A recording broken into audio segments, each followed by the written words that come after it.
இரவு ஜெபம். கர்த்தருக்கு ஸ்தோத்திரம். சங்கீதம் 20. சிலர் ரதங்களை குறித்தும் சிலர் குதிரைகளை குறித்தும் மேன்மை பாராட்டுகிறார்கள், நாங்களோ எங்கள் தேவனாகிய கர்த்தருடைய நாமத்தை குறித்தே மேன்மை பாராட்டுவோம். அவர்கள் முறிந்து விழுந்தார்கள், நாங்களோ எழுந்து நிமிர்ந்து நிற்கிறோம்.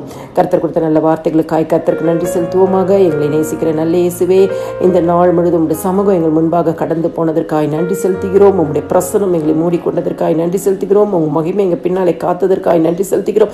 நீர் எங்கள் வலது கையை பிடித்து நின்றதற்காய் நன்றி செலுத்துகிறோம். எங்கள் வலது பக்கத்தில் இருந்தபடியினால் அசைக்கப்படாதபடி எங்களை காத்ததற்காய் நன்றி செலுத்துகிறோம். அப்பா, இந்த நாள் முழுவதும் நீர் செய்த நன்மை, கிருபை, இரக்கம், தயவு, ஆசீர்வாதம், காருண்யம் எல்லாவற்றுக்கும் நன்றி செலுத்துகிறோம். அப்பா, அறிந்தும் அறியாமல் செய்த எந்த ஒரு பாவமாக இருந்தாலும் இன்னும் ஒரு விஷயம் உடைய ரத்தத்தினால கழுவி பரிசுத்தப்படுத்துங்கப்பா.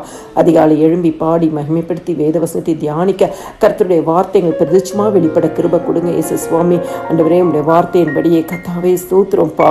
எங்கள் தேவனாகிய கர்த்தருடைய நாமத்தை குறித்தே மேன்மை பாராட்டுவோம். ஆமாப்பா, இந்த இரவு நேரத்தில் ஜெபத்தை கேட்கிற ஒவ்வொரு குடும்பமும் உங்கள் நாமத்தை ஆண்டவரை குறித்தே மேன்மை பாராட்டுகிறவர்களாக இருக்கிறபடினாலே கர்த்தர் ஒவ்வொரு குடும்பத்தையும் நீர் ஆசீர்வதிப்பீராக, கனப்படுத்துவீராக. ஆண்டவர் என்ன தேவைகளோடு இருக்கிறாங்களோ அந்த தேவைகள் சந்திக்கப்படட்டும். இருதயத்தில் என்ன பாரத்தோடு வேதனையோடு இருக்கிறாங்களோ கர்த்தர் அது எல்லாவற்றையும் மாற்றி போடுவீராக. ஏசப்பா, குடும்பங்களுக்கு விரோதமாக இருக்கிற எல்லாம் முறிந்து விழட்டும். ஆனால் கர்த்தரை நம்பி இருக்கிற ஒவ்வொரு குடும்பமும் எழுந்து நிமிர்ந்து நிற்கட்டும். உயர்ந்த அடைக்கலத்தில் வைப்பீராகப்பா. சகல துதி, கன, மகிமை எல்லாமே ஆண்டவராக இயேசு கிறிஸ்து ஒருவருக்கே செலுத்துகிறேன். ஆமேன்.